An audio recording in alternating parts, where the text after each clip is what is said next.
All right, why don't we go ahead and get started. So welcome back, everybody, to EE290C. So obviously homework is due in an hour and 20 minutes. So I guess if you're trying to get in here, it looks like the unofficial, collection point is right over there. So just, pass it down. I saw there was a few in my box, just outside my office. So that's fine too, of course.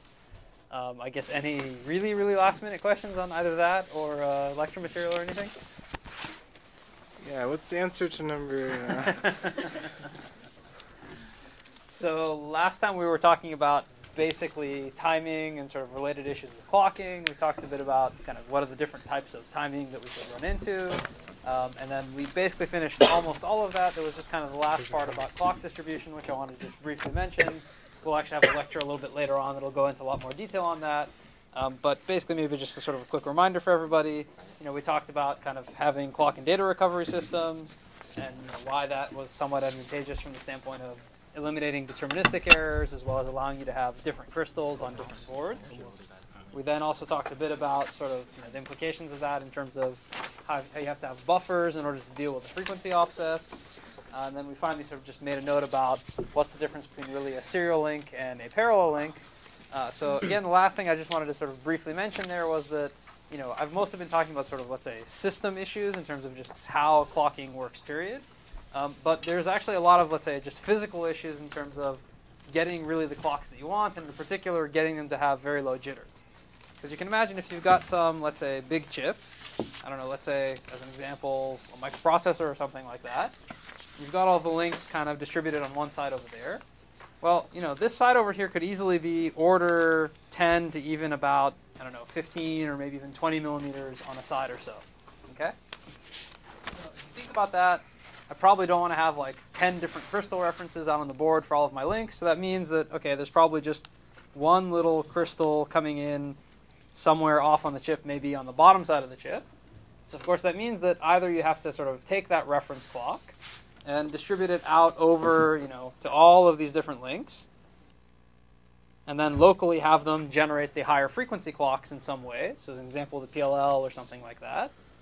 Or maybe you would even, and I'll just draw it on the other side of the chip over here, maybe what you do is have just, one PLL over here in the center and then distribute that higher frequency clock out to all of these different links. Okay, now you can imagine that with both of these, you have to be really, really careful with how you distribute those clocks. Because you can imagine to cover about 10, 15 millimeters or so, you're going to pick up a lot of loss, even at the lower frequency of the crystal. And so that means that you probably have to insert some buffers. Well, guess what? Those buffers usually are sensitive to the power supply, and so you'll very easily pick up quite a bit of jitter just from distributing that darn clock across that distance. Okay? There's also, of course, another trade-off, which is just how much power does it take you to actually distribute that clock. And from that standpoint, doing something at the lower frequency seems more attractive just because there's lower loss there, there's lower sort of CV squared F paid just because you have a lower frequency. But of course that means that locally, and I'll just draw it over here on the side, that means that locally each one of those tap points would have to multiply that clock frequency up to actually get to that very high frequency you need on the actual line rate itself. So you kind of have this trade-off between just having one PLL and then amortizing the overhead of that PLL across the entire link versus distributing the very high frequency clock across that entire distance and then paying all of the clock power associated with that. And of course, again, actually all of the clock jitter and actually basically noise that you'd be picking up on the clock, which could cause just functionality or performance issues. Okay, so as I said, I just wanted to sort of briefly mention this here because this is actually a pretty big issue, and we'll probably talk about it a little bit more probably in 3, 4, maybe even 5 weeks or so. But just kind of give you guys a heads up that clocking is not just about sort of how you figure out locally what's the right point to sample. A lot of that is also about just distributing the clocks to all the different links that you need to be working with, because when you have to cover large distances and have these pretty high frequencies, and of course still maintain very low jitter, turns out to be a pretty big issue. Okay? Any questions on this? Or?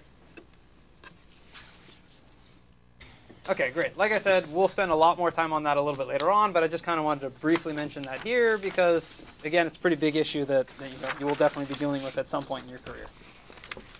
Okay, so with that, let's actually go ahead and move on to the next set of slides that I just handed out today. And so really the next sort of set of topics that I wanted to talk about is actually doing some of these equalization techniques. So hopefully most of you guys are familiar with what I mean by equalization because you saw it back in 240, but if not, I'll kind of briefly remind you. The only other thing that I'll mention is just that this lecture in particular will have a little bit more math than I usually do. It'll even have some matrices and things like that, but don't worry, nothing too sophisticated, like, you should be able to get it, and if not, don't worry, you'll have a homework that'll make sure you got it. Okay, so as you guys hopefully sort of remember, we looked at a few of just what those channels, the link channels, actually looked like from the standpoint of going through that whole backplane with all the connectors and things like that. And when I say channel, of course, I mean something like the S21, or just in the frequency domain, the magnitude of what you see at the receiver versus what you see at the transmitter. And I'm just sort of repeating a plot of what a few of those channels actually look like here, just to kind of, again, give you an idea. Okay? Now, the point here really is that if you just sort of take a glance at these, there's kind of a couple of things that should be immediately obvious. So first is, all of these are kind of low pass, right, or band limited, so to speak.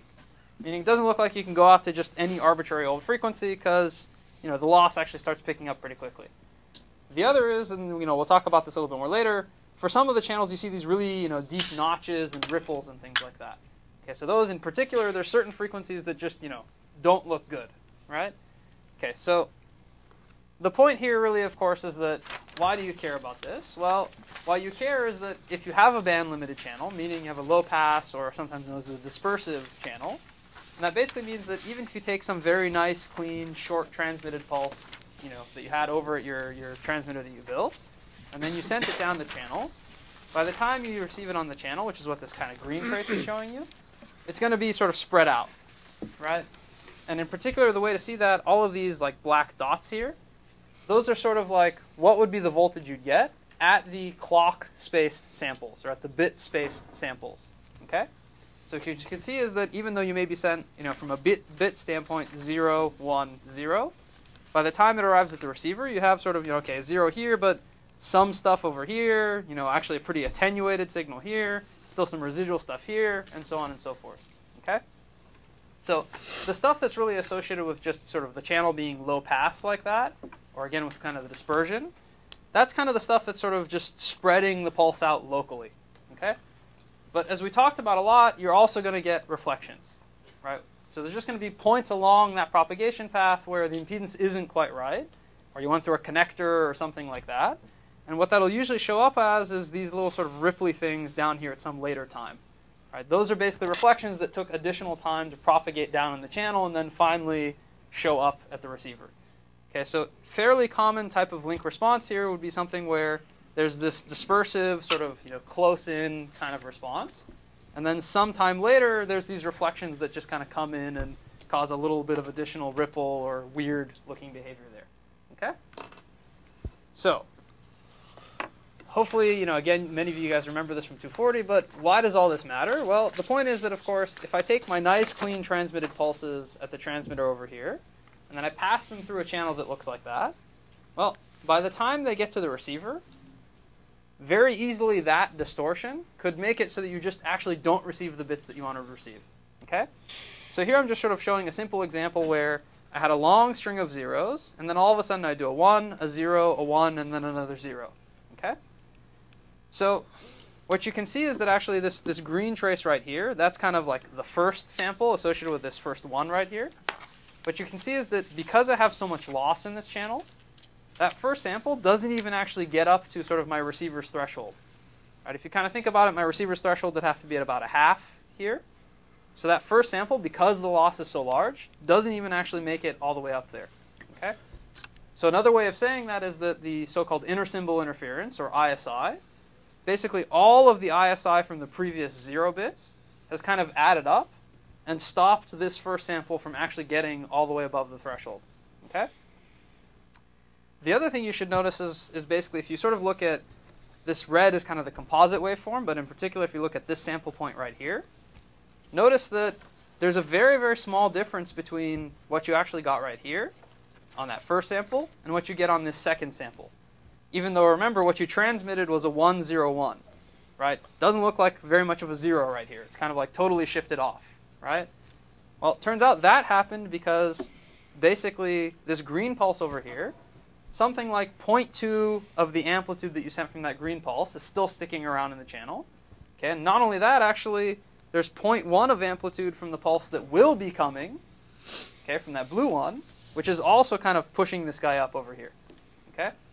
So basically, anytime you have this dispersion like this, what it means to spread those pulses out is that if you try and do things that are changing very quickly, then that tends to mean that you don't actually get the changes you want.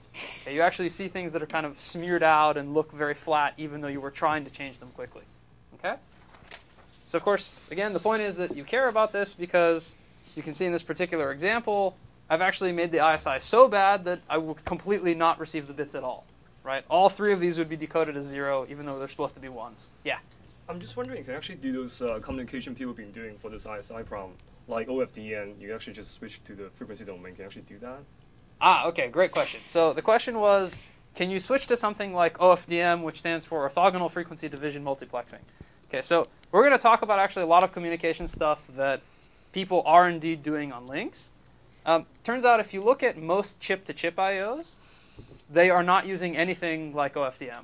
Okay, so if you looked at, actually it's not exactly Ethernet, but if you looked at like ADSL and things like that, those are actually using something very similar, but they call it multitone or discrete multitone instead of OFDM. But the main issue, or the main reason that these things aren't used, is basically I don't know of any way of actually building that doesn't cost you at least an order of magnitude, if not even 2, more power than what you can do with the techniques people use now. That's really the main issue. There was actually some research that was done on that, maybe 3-4 years ago. It's still kind of, let's say, an interesting area to think about. But turns out it's pretty tough to actually justify the sort of complexity benefit in comparison to what people are doing now. So we'll talk about that some more, but that's a great question. Other questions on this? Or? Okay, so point here only again being you care about, what the channel is actually doing to you, because of course, if you had something like this, and you can look at this in the eye diagram as well, you can kind of see if I took my pulses and I passed them through this channel, my eyes are completely closed, right? I can't tell what the heck is a 1 and what the heck is a 0. I have no margin. I'm just going to get errors all over the place. Okay? So what are you going to do? Well, of course, you're going to apply sort of the simplest thing you can think of, which is if you have something that's sort of doing something bad to you, do the reverse of the bad thing, and then hopefully on the net get something that looks okay, right? So that general process is just what's known as equalization. And it's called equalization simply because it's just trying to make it so that all of the frequency components all have the same response. And if you think about that, if they all have the same response, that means it's a wide bandwidth thing. It means you're not distorting in time the thing that you sent. Okay? So in general, if you have something that's, let's say a low-pass channel, if you take that through something that looks like a high-pass, quote-unquote, equalizer, then at the end, you'll get something that hopefully looks quote-unquote flat. Okay? So that's really kind of the name of the game with equalization. It's just trying to take those pulses that got messed up because of the frequency response of our channel and bring them back to being nice, clean pulses. Okay? Yeah? How about the phase? Okay. So technically speaking, you actually have to correct the phase as well. I didn't really show it here, but indeed, if you have some phase distortion that's causing different components to smear out the pulse, indeed, you'd probably want to, or you need to correct that as well. So the simplest way to sort of think of it is, even though I keep drawing in the frequency domain, and we'll talk about this a little bit more later, what you're really trying to do is, if I used to have this, nice sharp pulse at the transmitter, then what I want to do is, by the time I go through my channel and my equalizer, I want to get that nice sharp pulse back. That's really the goal of equalization. So whatever you have to do in the middle to get that back, that's what an equalizer is supposed to do. Yeah? So I have a question. So in all this, you have assumed that the channel is linear. Okay. So how do you justify it? Okay, well, so the good news is, if you remember I said way back when that usually the backplane is passive. So unless I'm doing something really, really nasty, most of the time it is indeed justified to treat it as just being a linear channel. Because unless I have, voltages so large that I'm melting metals or, melting dielectrics or something like that, it basically does look very much like a passive linear channel. There's maybe some caveats to that with, if you look at like the ESD, the capacitance of the ESD, maybe it gets modulated. But again, as long as your signals are kind of reasonable, that doesn't have too big of an effect on kind of what I'm saying here. If it is nonlinear, of course, you could deal with it. But generally speaking, I haven't run into any links where I really had to worry about that yet. It's a good question. Actually, I'll take that back slightly.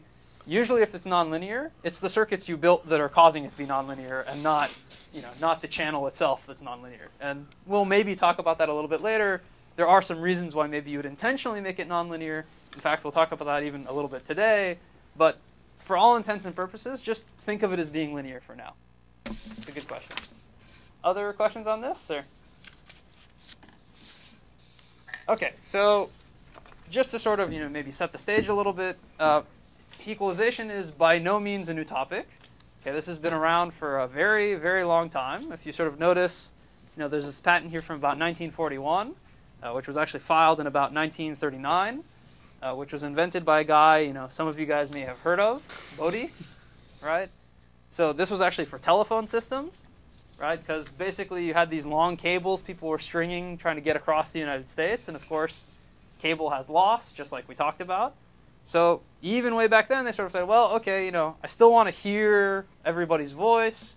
So they actually built these little equalization systems just to try and make sure that that cable would effectively allow you to transfer over these very long distances. Okay? So again, equalization as a topic in general, definitely not new. Okay? Definitely not something that's been invented just for high-speed links. But there are actually some fairly unique challenges when you actually look at these high-speed electrical interfaces. And really the challenges that kind of drive everything from the equalization standpoint is first of all that, again, we're talking about very, very high performance. So we're talking 10, 20, maybe even 30 gigabit per second kinds of throughputs. Okay, so much, much higher than just about any of the other communication systems out there that you deal with. Except for maybe optical, which again, I'd count as being under this same boat. Okay? The other thing is that, again, not only do you have to achieve that very high throughput, but you have to do it in very, very tight power and area constraints. Okay? So again, this is saying something like, okay, I want that 20 gigabits per second, but I want it in, like the size of a couple of pads and, in like 10 or 20 milliwatts, right? So that very, very tightly constrains what are the techniques that you can really apply. Or really, it forces you to be kind of creative in terms of how you build things, because you can't just sort of attack it brute force and meet the constraints that you're interested in. Okay? So for today's lecture, I'm mostly going to focus on sort of just, let's say, not exactly theoretically, but what kind of drives the types of equalizers you might be interested in. And then probably in about a week or so, we'll actually start diving into a lot of detail of how do you actually build equalizers and what are the trade-offs and sort of what are the power issues and things like that. Okay? Okay, so again, just to sort of maybe to set the stage a little bit, as maybe you've noticed already, just like in wireless and just like in many other fields, there's lots of different acronyms that are out there for equalizers. Okay, so links we talked about a lot of acronyms for clocking and for types of links. Well, okay, same thing with the equalizers. Okay, so you'll probably hear things like CTLE or ZFE or DFE or FIR or MMSE. Okay, so I'll explain kind of what all these different things are, or at least I'll try and give you at least a hint for most of them. But the kind of main thing to keep in mind with all of these equalizers is essentially just three basic distinctions. Okay? The first is essentially whether or not that equalizer is linear or nonlinear. Okay, and we'll actually see sort of an example of both of those in a second and why you'd even want to deal with something ugly and nonlinear. Okay? The second is essentially just whether you deal with things in continuous time or discrete time. Okay? Nothing too complicated, but again, we'll see sort of what the trade-offs there are in 1 second. The final one, which maybe you've heard of a little bit before, but will turn out to actually interact with this first thing, is just whether or not your equalizer is built purely to minimize the intersymbol interference, or the ISI, versus you actually try and minimize some combination of the intersymbol interference and the noise. Okay? And again, we'll see sort of what the issues are there in a couple of slides. Okay? So let's just start out. And I'm going to start out with what I think is the quote-unquote simplest equalizer. This isn't actually historically what people applied first. Or rather, I should say, at least in links, it wasn't what people applied first. But from your guys' standpoint, I think this should be the easiest because this is the one that hopefully most of you guys remember from 240. Okay? So the simplest equalizer from our standpoint is what's called a continuous time linear equalizer. Or again, a lot of people like to call that a CTLE for short. Okay? So the idea here is pretty simple, right? So basically, if my channel was somehow simple, and what I mean by that is something very specific. In other words, just as an example, let's say it was a first order low pass filter. Okay? Well, if I have some first order low pass filter as my channel, then what I can basically do is just build some analog circuit that essentially just approximates the inverse of that low pass filter. Right? So in other words, to be very specific, all I'm saying is that if my channel looks something like this, where let's say there's some omega naught here that, things start rolling off, and that's the magnitude of my channel, right? If I basically take my signal and I pass it through that channel, and then I pass it through something that looks like the inverse of that channel, so this is now going to be my equalizer response.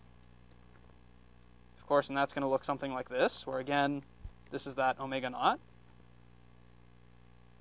Right, then if I've done things well, then out at the output over there, I should get whatever I transmitted. Right, so let's just call this VTX, and this will be VRX. So again, if I do that equalizer right, then VRX should really be just the same as VTX. Right? Nothing magic there. Like, I'm literally just saying, whatever the error was, whatever the filter was, I'm just going to build the inverse of that filter, and as long as everything is linear, H times H inverse is 1. Right? Okay, so I'll sort of, remind you guys how we actually build this in 1 second, but any thoughts on whether, what I wrote here, even for this very simple example, works exactly the way I said it does, or are there maybe some issues we have to worry about? Yeah? There's phase distortion. Okay, well, that's fair. So, but I guess my intent was really to take, H inverse like in the S domain. So whatever the S transfer function was for the first one, I'm literally going to try and do the inverse of that for the second one. So that would take care of the phase distortion too. I mean, you can't have that going up with frequency. Okay, so why not? Why can't I just have this, keep going up like this? What's the problem? Can generate power. Say that again? You can generate power. Oh, okay. Well, you said you could generate power. I guess so, yes. I mean, the point is, of course, any real circuit that I build won't have infinite bandwidth, right? I'm always going to have some finite bandwidth unless I'm either generating power or somehow, magically burning infinite power or something like that, right? So what you're basically saying is that, look, any real circuit has finite bandwidth. And so what that means, and I'll just draw it, of course, in a different color, is that, instead of really getting that, you're going to get something that looks like this, right? So, by the way, if I get something that looks like that, what's kind of like my overall channel response? What does it look like from the transmitter to the receiver?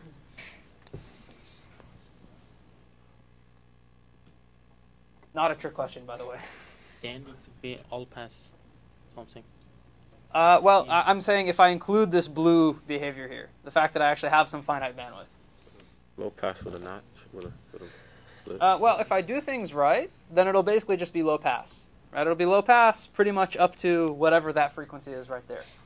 All right, because if I got things perfectly correct up in this region right here, and I exactly compensated for the error right there, then it'll basically perfectly match right up until I get to this point, and then it'll just start dropping off.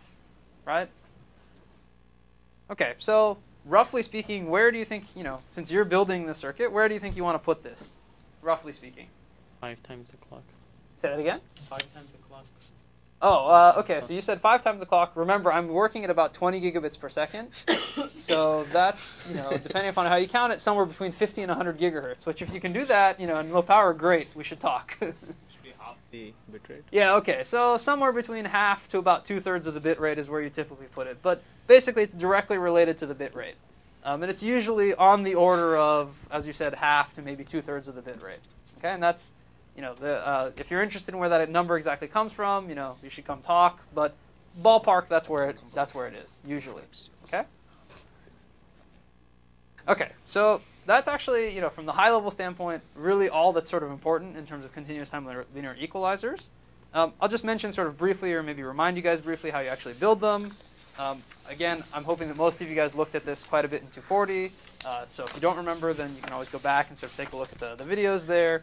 But basically, typically you'll build this on the receiver. And the reason for that is just that the impedances you're dealing with are higher at the receiver. So to get a certain voltage gain or a certain signal swing, usually it takes you less power to do that versus at the transmitter.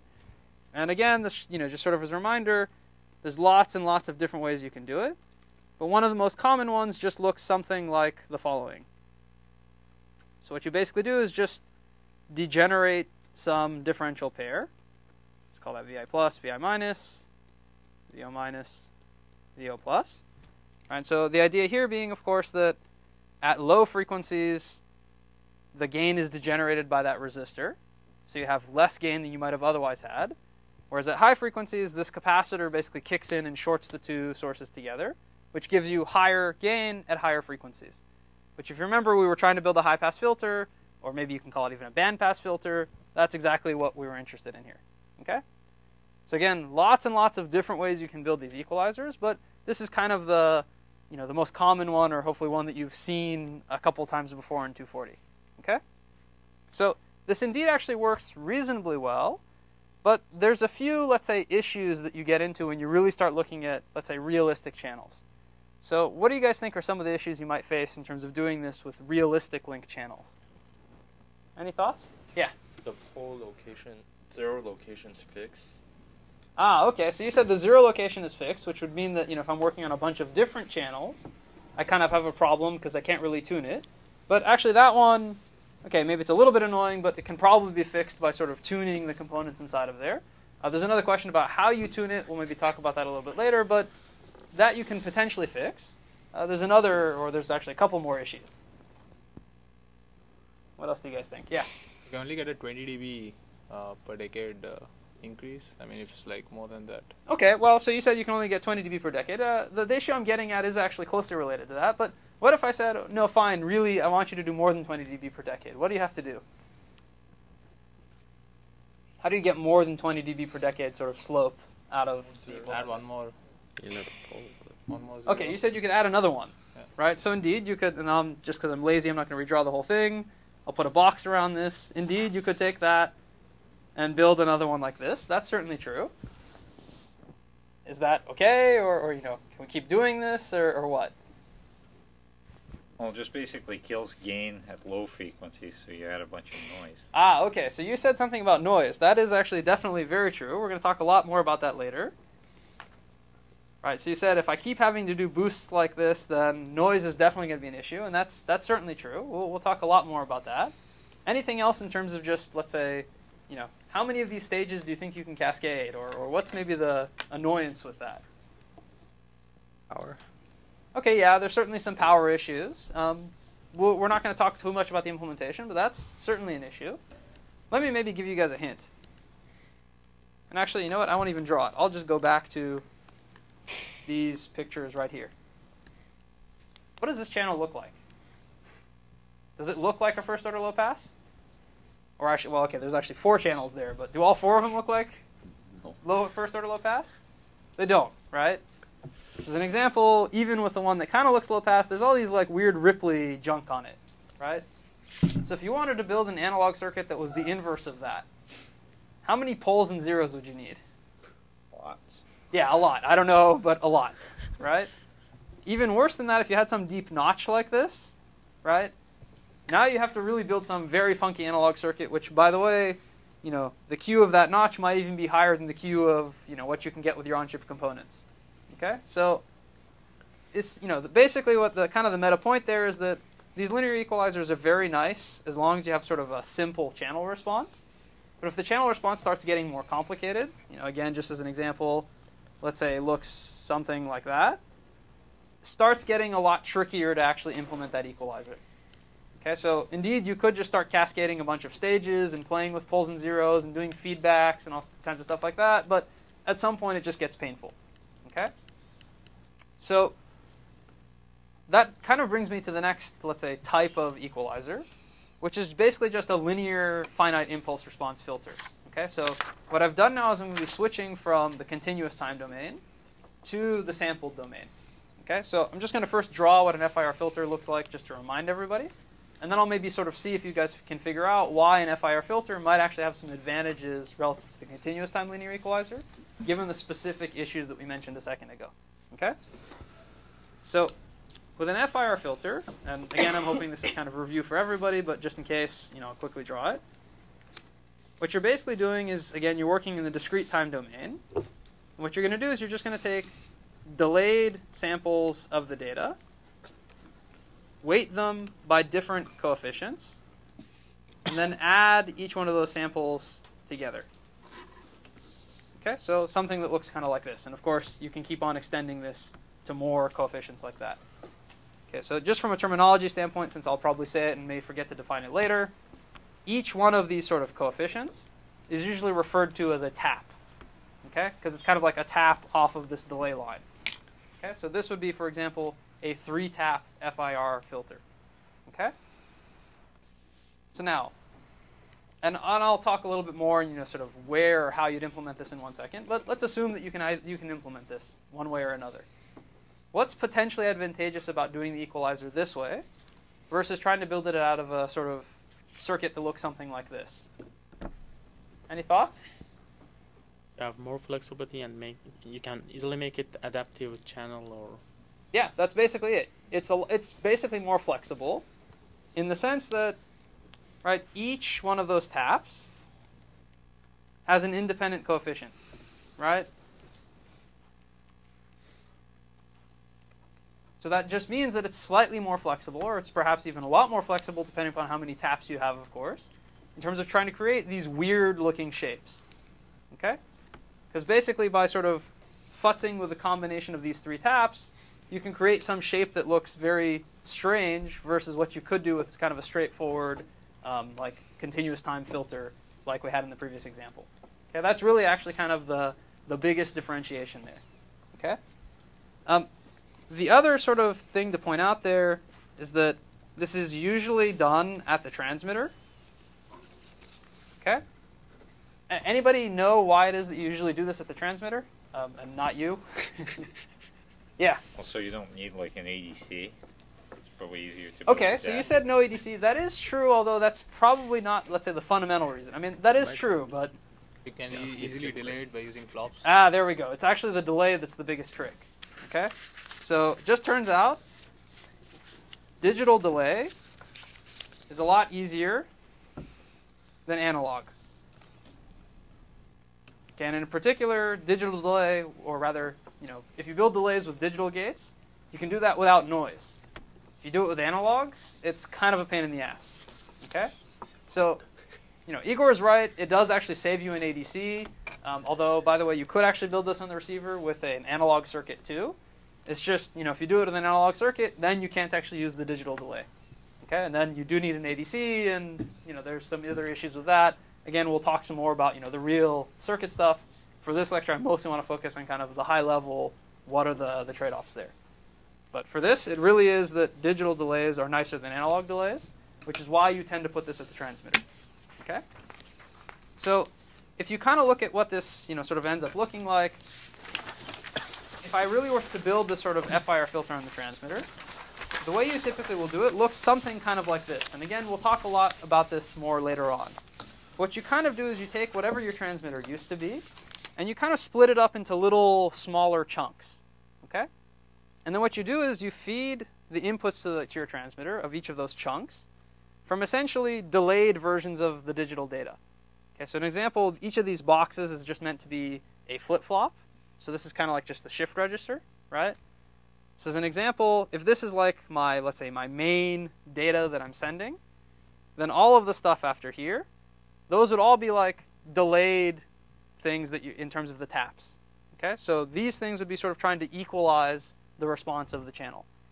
So again, just from a sort of terminology standpoint, all of the stuff that's kind of down here, meaning it's after that big guy, is what's called a post-cursor tap. Okay, so cursor just means like what's your main largest amplitude. That's kind of like the actual bit that you're trying to send.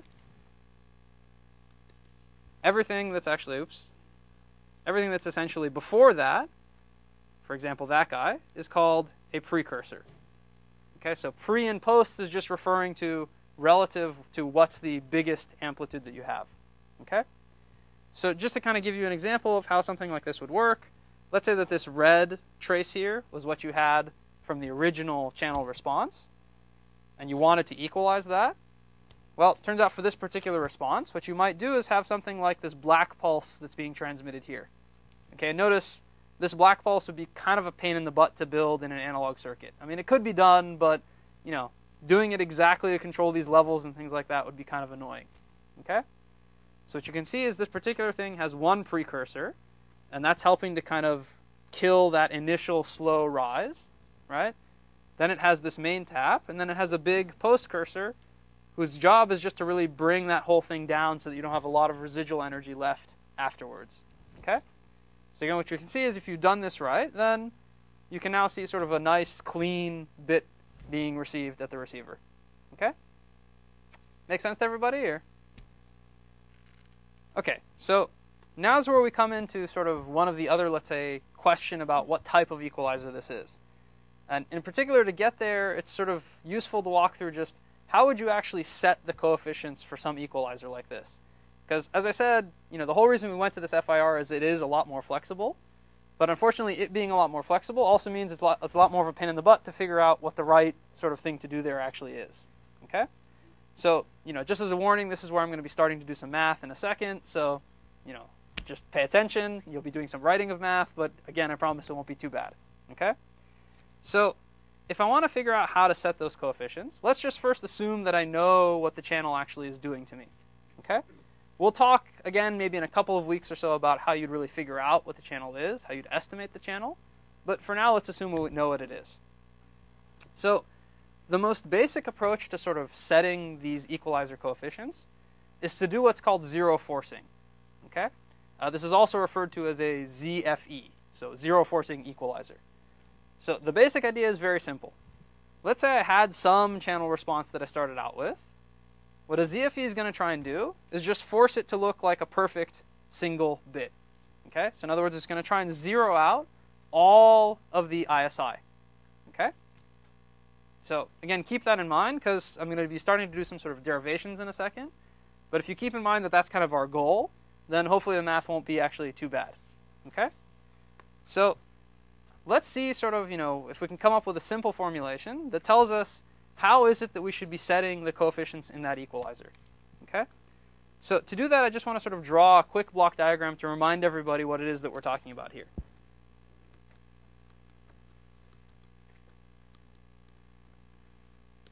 Okay, so what we're basically doing is we have some transmitted data bits that I'm going to call just XTX. Okay? What we're then doing is we're passing them through that FIR filter, which is our equalizer. Okay, and I'm going to call that WZFE. Okay, and just as a reminder, that's a discrete time equalizer. Okay? Well, coming out of that is going to be some analog but still discrete time quantity, some voltage waveform, which I'm just going to call YTX. Okay? Then that is going to pass through my channel. Okay, now, in this particular case, because we're working with discrete time, I'm actually going to sample the channel at the same rate as I sampled my data. Okay, so instead of it being like a continuous time channel now, I'm just going to sample it in the time domain, or rather in the Z domain, to get discrete sample responses. And I'll sort of show you how that works in 1 second. Okay?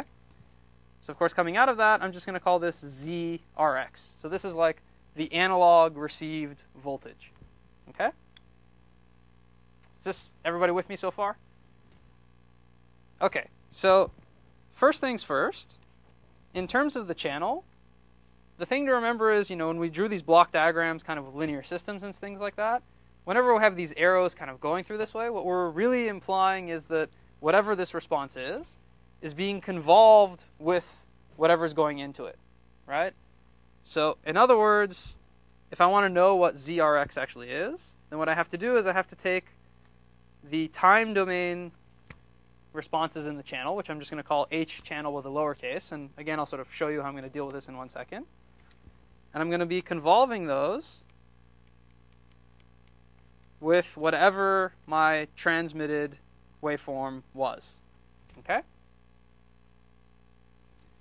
Okay, well now, so just as another reminder, that transmitted waveform, that's really just formed by my equalizer, right?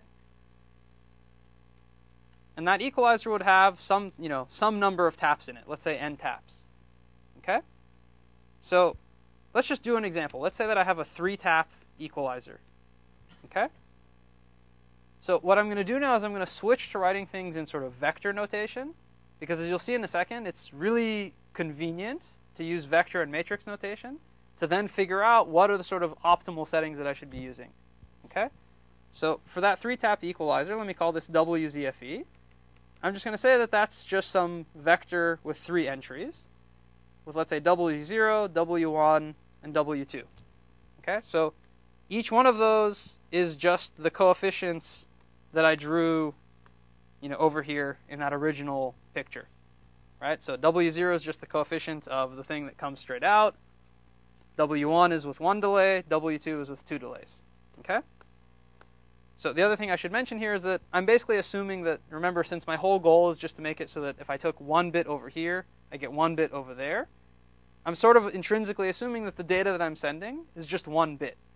Okay? Because since it's a linear system, if I make 1 bit transfer correctly to 1 bit at the end, then everything will work out fine. Right? Okay. So now what I'm going to do, and again, this is just really to sort of help the formulation. What I'm going to do is, instead of sort of dealing with vectors and writing these convolutions and things like that, I'm going to write the channel as what's called a convolution matrix. Oops.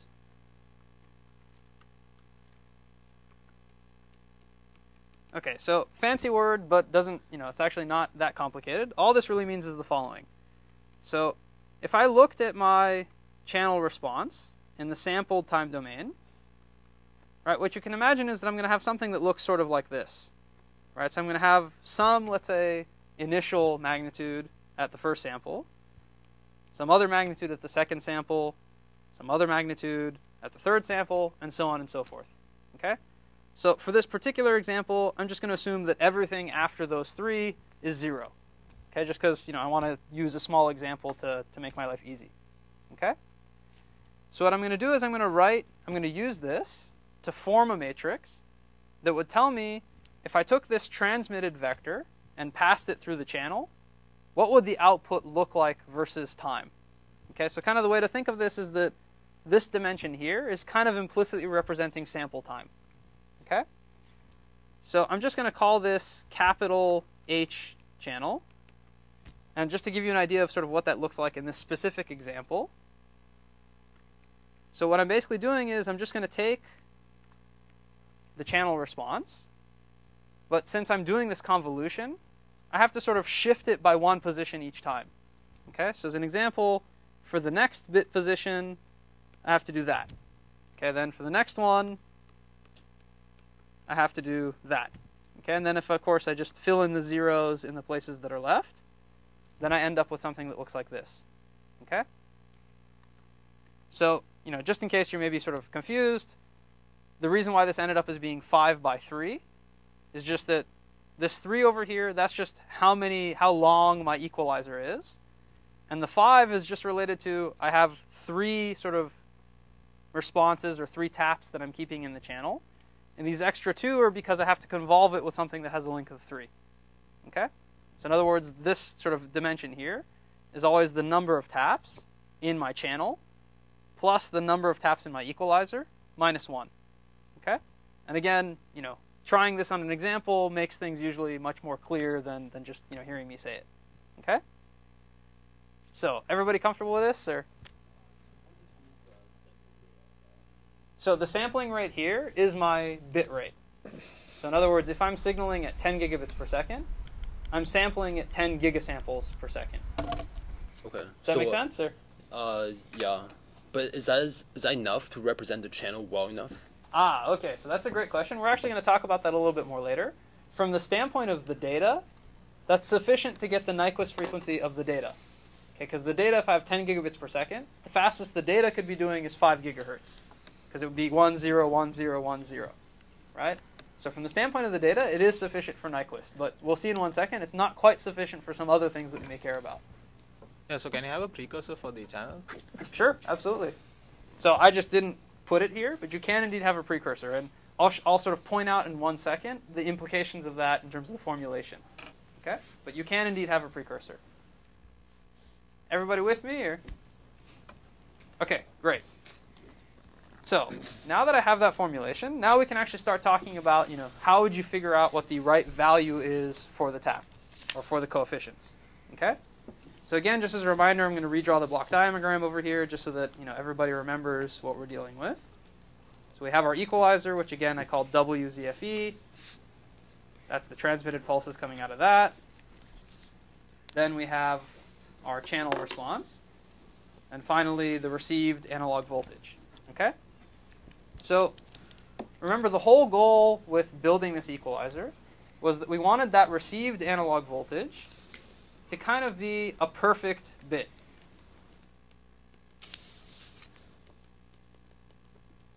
So what I mean by that in the sampled domain is just something like the following.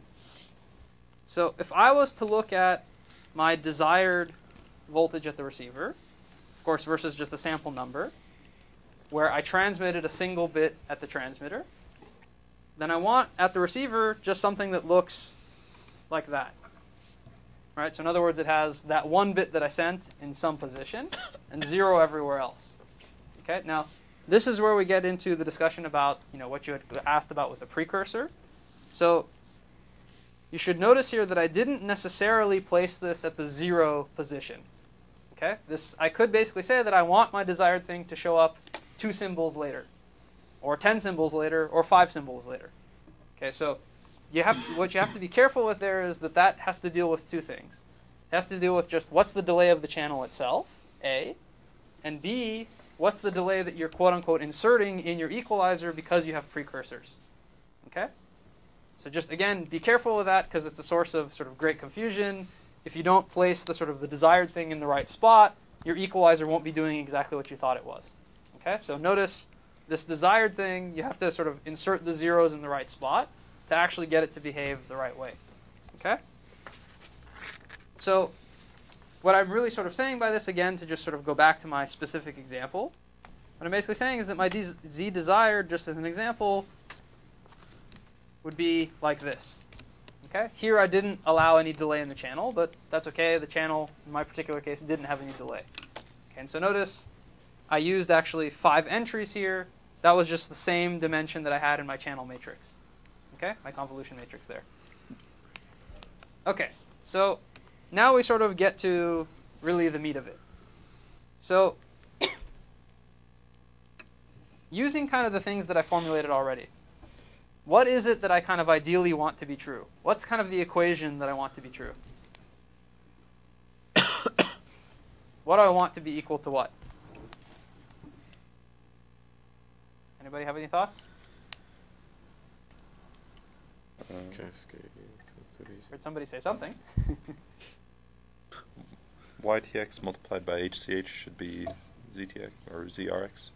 Okay, so Or basically, ZRX. so we know that sort of by definition ZRX is indeed equal to the channel convolved with YTX, right?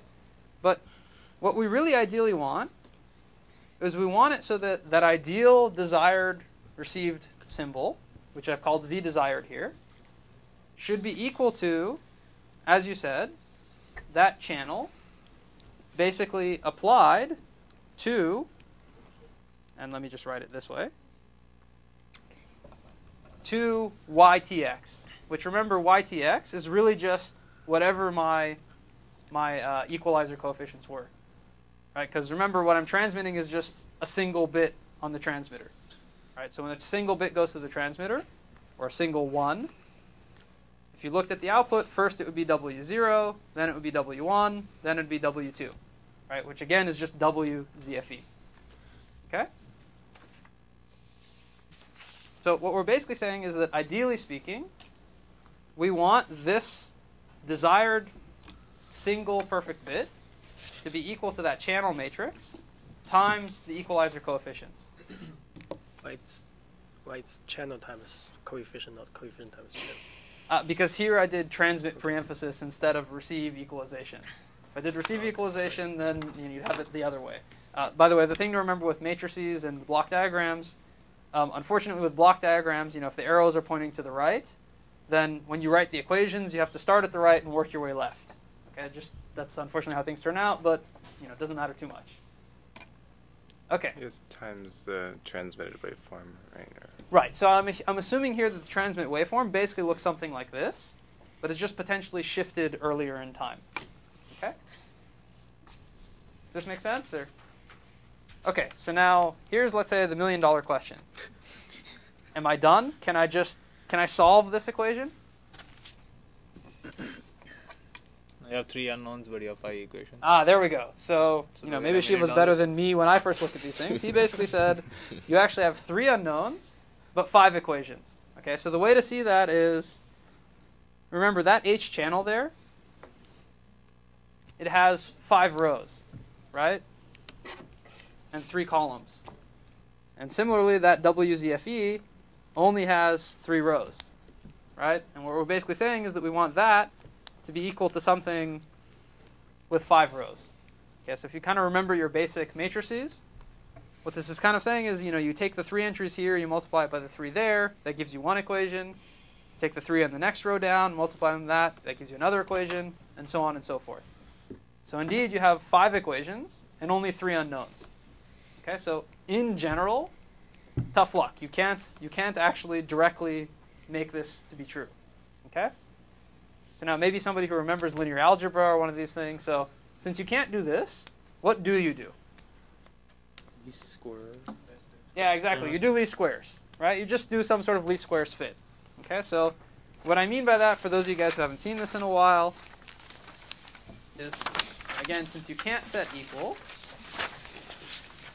instead what you want to do is minimize the so-called mean squared error. Okay? So again, what I mean by that is essentially what I want to do is pick my WZFE so that I minimize essentially the difference between what it was that I wanted and what I'm actually going to get.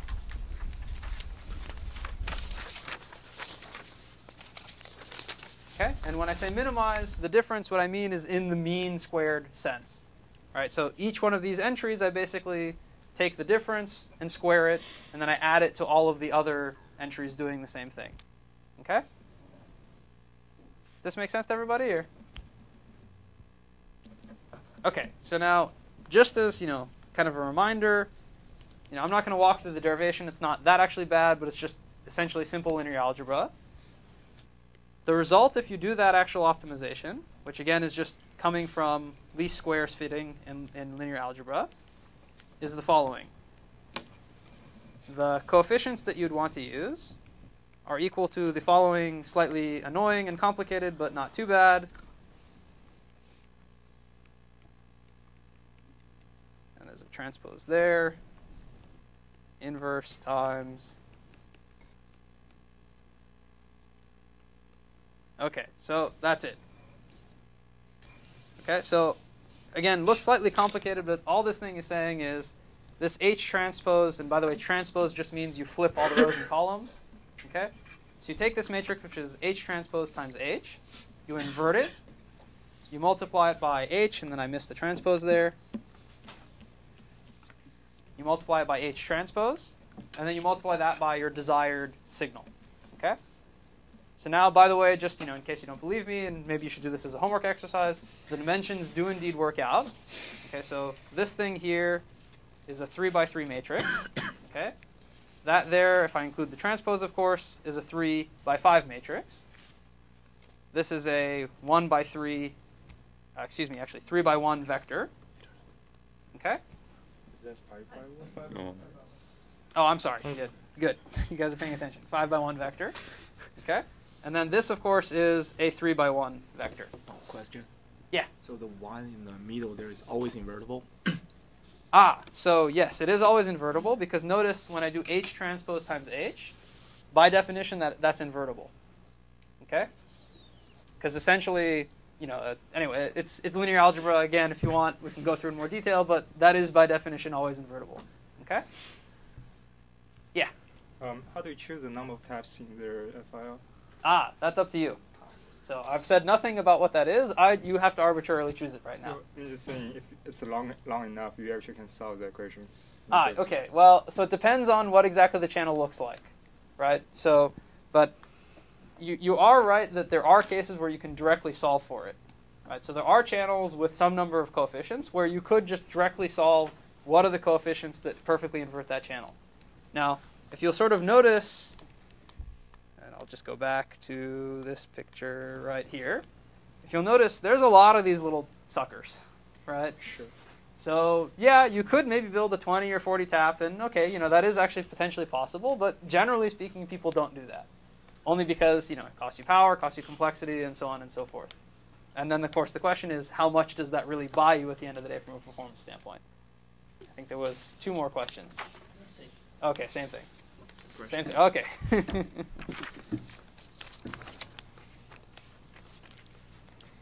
So, by the way, just since you asked, although I was going to do it anyways, I'll give you a homework problem. Will you indeed solve it exactly? Actually, I have a question about the number of tabs. The more tabs you have, it's kind of like you're going to translate into latency, right? Mm-hmm. Is there any case you actually care about this latency? That's a great question. So, indeed, there are many cases where you really do care about the latency. So, specifically, if you're talking about something like, a microprocessor talking to another processor, or a processor talking to a graphics card or something like that, you do care a lot about the latency. Right? And so from that standpoint, if you end up inserting a lot of latency because of, some equalizer or something you're doing, that could actually be a big deal. Okay, and in fact, for those of you guys who are, again, familiar with the wireless kind of stuff, a lot of times not the only, but one of the main reasons people don't do coding is because of the latency. So even if it was really good and it didn't cost you any power, they wouldn't want to do it simply because it would insert extra latency. Okay, so that is actually a very good question. Yeah. So in practice, we don't know the channel. I'll talk a whole. You're going to get an entire lecture about how you figure out what the channel is. Okay. So if that's your question, don't worry. You'll find out. Okay. But briefly, you can essentially do some least mean squares algorithms also to estimate what the channel is. Does it have to be iterative, or? It does not have to be iterative. There are ways you can make it non-iterative. Usually, you need to know what the data pattern is to sort of do that.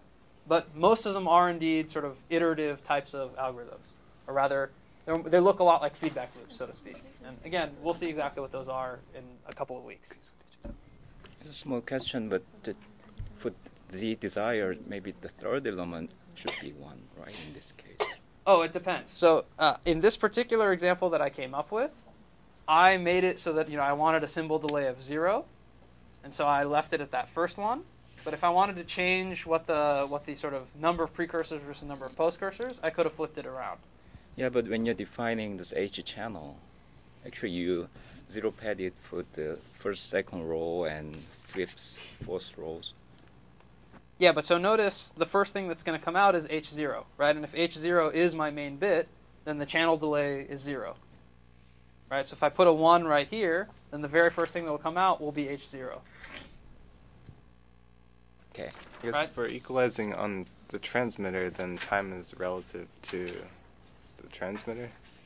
Okay, well, so that's right. So you have to be careful about, so in this thing, if I put like a 0 right here, you still would have needed to shift your Z desired, right? Because the Z desired is coming out on this side. Right, so if the channel itself had delay in it, then you'd have one symbol of delay in that Z desired over here just from the channel. Does that make sense? Or? I think it'll fall out when we talk about how to measure the channel. Okay. Your question may also fall out when you actually do this on a homework once and you see what works and what doesn't. So if that doesn't answer it, then we'll certainly talk about it more later when you estimate. But okay, well actually, so maybe I understand your question. If you're talking about estimating sort of like, what the coefficient values are, then indeed, once you're sort of either getting to the receiver or sending information back to the transmitter, then the way you typically do that is indeed relative, right? So if you sort of know where your cursor is, or you just assume that you are at the right spot, then you indeed figure everything out relative to that cursor, right? So you'd say, okay, the precursor needs to be this, and the postcursor needs to be that, and so on and so forth. Is there a question in the back, or? Okay, great.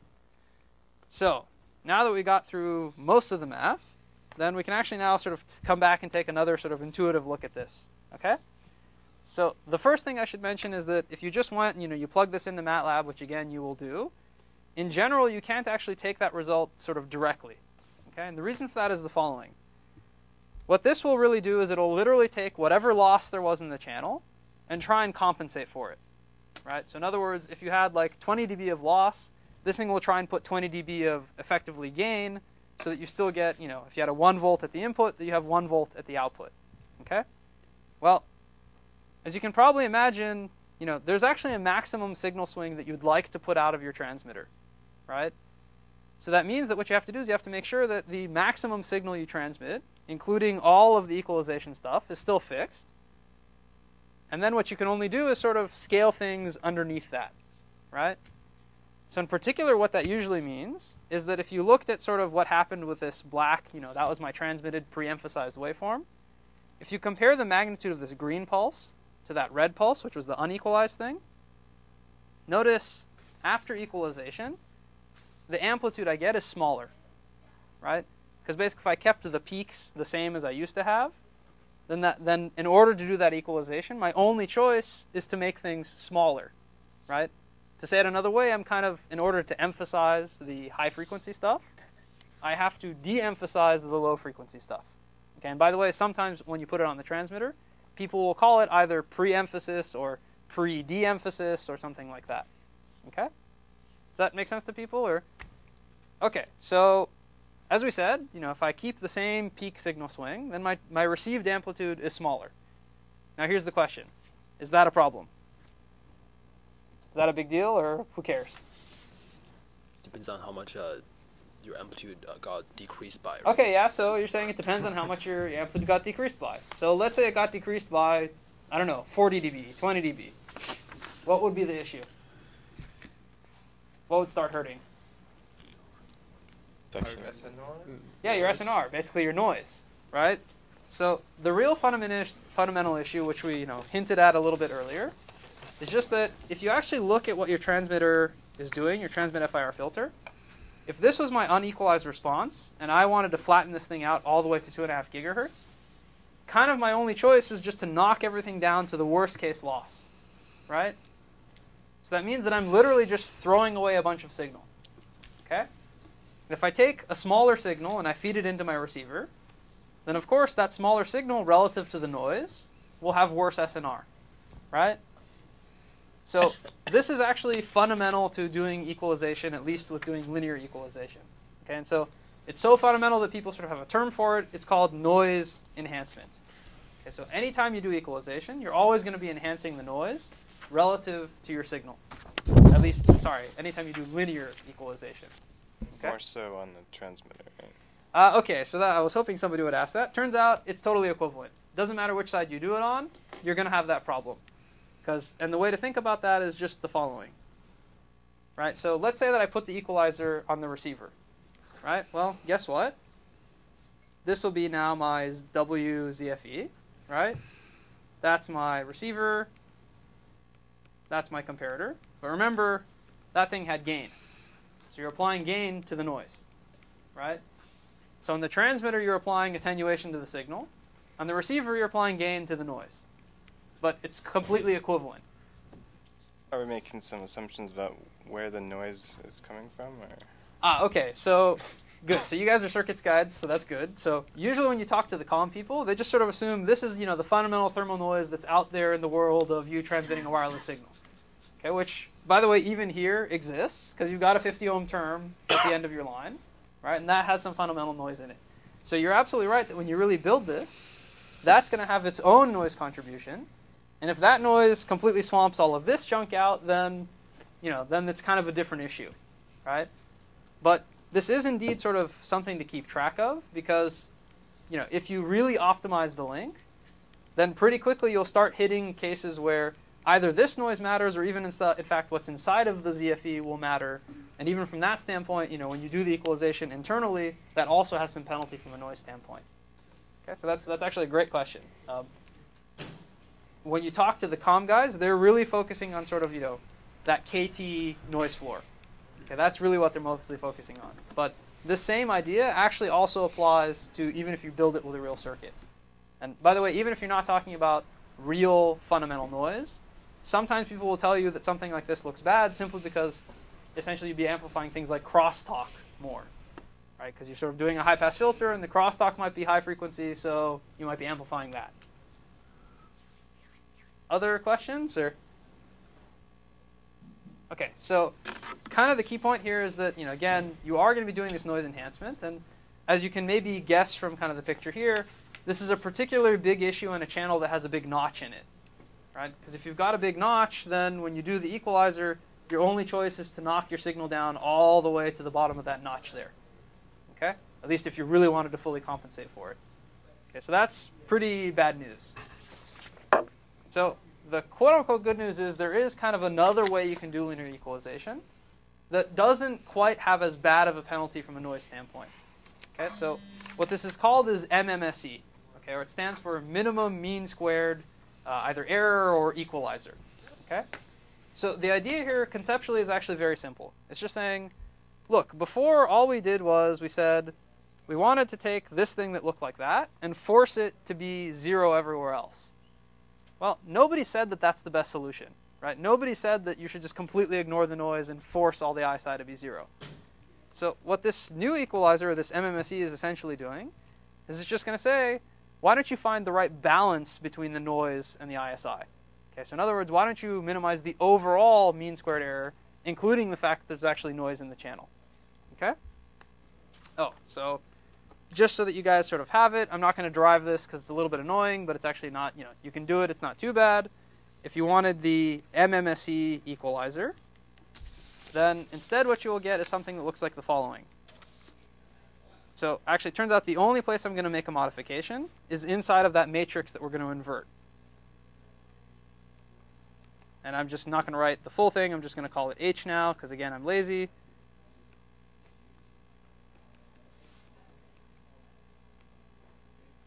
Okay, so that's actually how you do the MMSE equalizer. So notice the only thing that I added versus the previous formulation is just this term right here. And for those of you guys who don't remember, this I here, that's just the identity matrix. So it just has 1s on the diagonal and 0s everywhere else. Okay? Yeah? What's the unit you use for SNR? Ah, okay, so this is in voltage, or voltage squared to be more precise. So in other words, this is like the sigma squared of the signal divided by, well, SNR is the sigma squared of the signal divided by the sigma squared of the noise. Okay? So what you can kind of see here is that you remember before we didn't actually have this term at all. This is kind of telling you that if your SNR is small, then forget about what the channel is. You're only going to do your gain based on just what the noise is. Okay? Yeah. There's a transpose out there, right? Yes, that's right. There should be a transpose right here. Thank you. Okay? So again, that's the only difference. Is just that rather than directly sort of inverting the channel matrix, you just add in this SNR term right here. Okay? So just to kind of give you an idea of how this works out, what the MMSE is really doing is saying, I'm going to allow some residual ISI to stick around in my response. But the idea is that if I do that, then I'm going to be amplifying the noise less. Right? So essentially, if you kind of look at it, this black trace here, if that was my original unequalized response, which is just some bogus thing that I made up, then if this red thing here, that was my ZFE solution. Okay, and I think I did this with two taps. Okay, so what you can see is basically that ZFE, it really zeroed out the ISI, right? Well, if I make the SNR sort of not super high, and I now do an MMSE, what you can see with this blue response here is that, there's a little bit of residual ISI right there that I kind of allowed. And in fact, maybe even a little bit still left right there too. And it turned out that for this particular channel and the particular SNR I chose, on a net sort of mean squared error, it was better to leave that ISI than it was to amplify the noise and try and kill that. Okay? Does this kind of make sense to everybody? Or? Okay, so there's unfortunately, let's say, some not so good news about this, which is, despite MMSE being very interesting, if you go and you talk to the comms people, or if you do any kind of wireless stuff, they'll say, oh yeah, I have an MMSE equalizer. It's very, very rarely used in links. Okay, and the reason for that is kind of, there's two sort of straightforward reasons. The first is that it's a little bit trickier to figure out how you actually adapt this equalizer, which again, we'll talk about more later on. But the other thing is that oftentimes you may not really know what the noise actually is. Okay, because usually you've built the link to kind of make the noise really small in the first place. Because remember, you're shooting for like 10 to the minus 15 bit error rate or something like that. So actually really measuring what the noise is down in that error rate is pretty darn hard.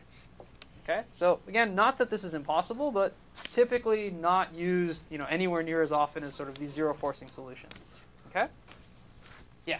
So if you do indeed estimate the burr, then is it equivalent to doing an MMSE, or is it not exactly? Well, okay, so you could do what's called a minimum burr equalizer, and there are some people that have done some work on that. The biggest issue with most of them is that, if you really want to do that, let's say the quote-unquote right way, or you really minimize the burr, it takes a freaking long time to measure 10 to the minus 20 or 10 to the minus 15 for each and every single point. Yeah, sure. I'm just asking if you do indeed go down that path, and even if it takes long. Oh, will that actually be MMSE? Is it exactly okay, the same? So no, not exactly. So it turns out if you actually did something that was purely minimizing the burr, that would not necessarily be exactly the MMSE solution. The reason for that we're actually talking about next lecture. It just has to do with the fact that when you sort of write things this way, what you're intrinsically assuming is that kind of the residual ISI looks kind of Gaussian, meaning its distribution looks kind of like the distribution of the noise. But if the residual ISI does not look Gaussian or has some very different statistics, then this is not the Burr optimal way of handling it. Okay? Like I said, we'll actually talk some more about that probably next lecture. But from 20,000 feet, that's kind of the reason why there's a distinction there.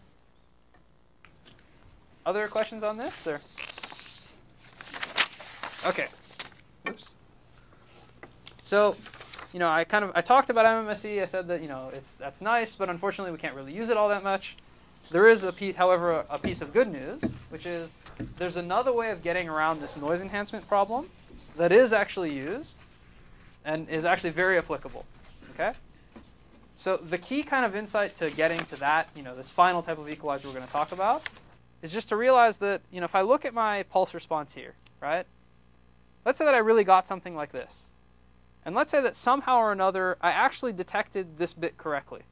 Okay, so somehow I figured out that this was supposed to be a 1, right? Well, if I knew that this was supposed to be a 1, then I actually know what all of the future intersymbol interference will be, right? As long as I know what the channel is, right? So if I know what that will be, why don't I just go ahead and, based on me knowing that this was a 1, just directly subtract out all of that residual response. Okay? Does this kind of make sense to people, or? Okay, so, this may sound sort of crazy because it's obviously a recursive loop because you have to make the right decision the first time in order to cancel everything afterwards. But this is exactly what people actually do. So this is what's known as a decision feedback equalizer, or DFE. And so, if I slur my words or whatever and I say either D or Z, hopefully it'll be clear based on the context as to what it is that I'm actually referring to. So DFE, again, is decision feedback equalizer. So the idea here is very simple. So what you basically do is you say, okay, I'm going to make a decision just on whether the bit was a 1 or a 0. Once I know if it was a 1 or a 0, then basically all I have to do is take that 1 or 0, pass it through some FIR filter, which just creates the reverse, or rather the negative of the channel, and then take all of that stuff and subtract it off from my incoming data, right? So in other words, as long as I made the right decision over here, and I got sort of a perfect digital bit coming out, then I can just literally subtract all of this residual stuff afterwards. Okay? Yeah? My question with this thing was, it depends on the first bit, right? If you got it right, yes, you got the other thing right. But what happened if you actually got it wrong? Okay. So we're going to talk about that more in 1 second. Okay? So that is indeed one of the issues with this type of structure. But we'll talk about that more in 1 second. Okay? So again, just to make sure sort of this is clear, the reason why this is advantageous is by doing this, you're not enhancing the noise at all. You're not multiplying the noise. Okay? And the reason for that is that once you have a digital bit, that digital bit is just a digital bit. It's a 1 or a 0, right? So in other words, it has no information about what the noise beforehand was, right? So then when I take that digital bit and I use it to just feed back and subtract all this stuff off, notice the noise itself is never coming back into this filter here, right? If the noise was sitting like, being added right there, once I've made the decision and I've made the right decision, that noise has no way of making it back through that filter. In other words, it has no way of me amplifying the noise. Does that kind of make sense to people, or? Okay, so now we're going to get to some of the questions that were asked. Oh, that's interesting. Okay, so the first is that, as you can maybe tell by this, if I'm going to build a DFE like this, you can only cancel things that happened after you know what the bit is, right? So in other words, you can only cancel post-cursor ISI. Because if you have a precursor, you haven't actually decided what the bit was yet. So you have no way of subtracting that out. Okay? So that's the first thing. So because of that, by the way, a lot of times you'll still need to combine that decision feedback equalizer with some linear or FIR or what's called often a feed-forward filter in front of it, so that the feed-forward filter can take care of any precursors that you might have, and that the DFE will take care of all of the post-cursor stuff. Okay? The other thing, which is, of course, what Charles was asking about, was, well, okay, this all sounds great, but what happens when you make a mistake? So you guys tell me, what happens when you make a mistake? Or what could potentially happen when you make a mistake? Basically make the ISI worse because you're adding opposites. Yeah, exactly, right? So if you ever make a mistake, what you're basically going to do is double the ISI. Right, on that particular bit that you got wrong, right? So the question then becomes, how bad is that? If the ISI was so bad that by you getting that wrong, you're guaranteed to make another wrong decision, then unfortunately you're host. What's going to happen is you're going to keep making wrong decisions over and over and over again, right? So that's what's called error propagation, right? Because you have a feedback loop, and once, if you seed it badly enough that it gets stuck, then you're just stuck, okay? Turns out in high-speed links, this is not too big of an issue, because remember we said we were shooting for something like 10 to the minus 15 error rates, right? So it basically means that, okay, yeah, if you once in a really long while make an error, the chance of you then, making an error that's so bad that you're then completely hosed is usually still small enough that it's not a big issue. But that's not to say it's something you can ignore. So error propagation is certainly an issue, and if you look at some of the really bad wireless channels, that's why people tend not to use DFEs in those instances. But for most high-speed links, this actually works out pretty reasonably well. Like, I haven't seen anybody come back and say, oh, damn it, my DFE just got into this error propagation thing, and I had horrible issues and things like that. Did that answer your question, Charles? Or? Okay, great. So this is all on the receiver, right? This is now totally on the receiver, and it has to be on the receiver because you need to know what was the received bit. And if we're not,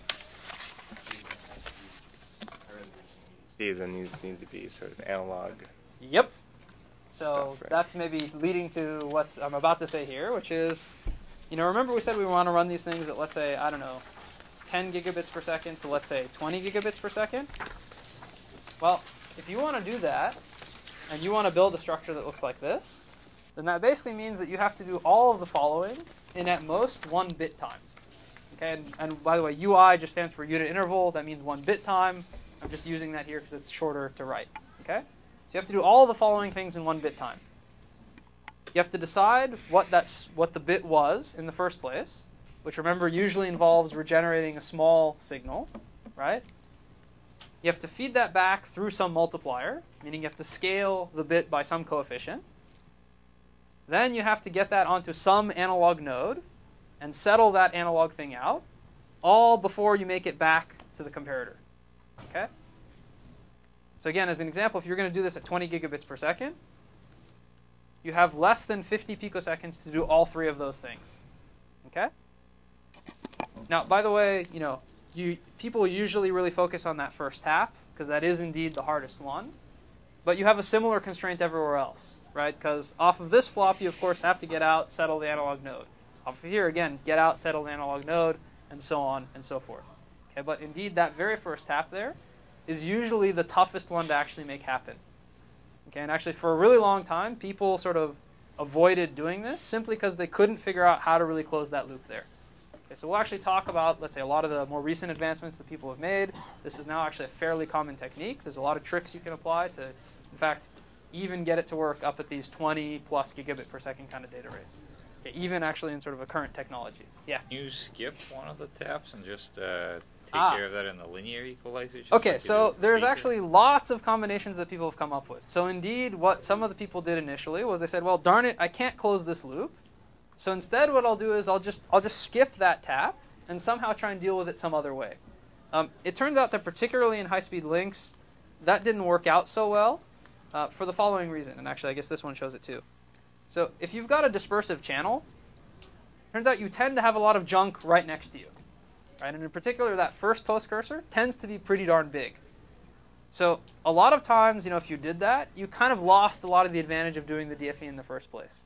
So if you looked maybe about 5 to 7 years ago, you would see a lot of these solutions that kind of had so-called gaps in the equalizer space, where the DFE just couldn't actually cover it. These days, almost all of them, if they have a DFE, they're covering the things close by you, and then maybe they're covering things later on. Okay, so there's actually sort of optimizations that people tend to do in the other way, which is they may do something like use the DFE to cancel only that one tap afterwards, and then let the linear equalizer take care of everything else after it. Okay, and the advantage of doing that is just now your linear equalizer kind of is dealing with lower bandwidth signals. So that's a great question. Yeah. So to do DFE, basically we don't want the noise amplification, right? But right. So the fundamental difference between DFE and a linear equalizer is only that you don't have noise amplification. But what I mean is, if you have this feedback, you basically have ended noise and the input at the same time. You're just saying that, hey, fundamentally these are devices, and those devices have noise. So yes, that's right. But how does? I think it's maybe a square root relationship depending on the number of. Well, no. So, so as I said, and I am guilty of this. For this lecture, I'm mostly focusing on sort of the communication side of it. Mm-hmm. You're absolutely right that from the standpoint of how you build the circuits, it's not immediately obvious that the noise you've added from this transistor is all that much better than the noise that would have come from something else, at the very front end. Okay, so again, this actually has a lot to do with you have to look carefully at where is the noise in your system really coming from.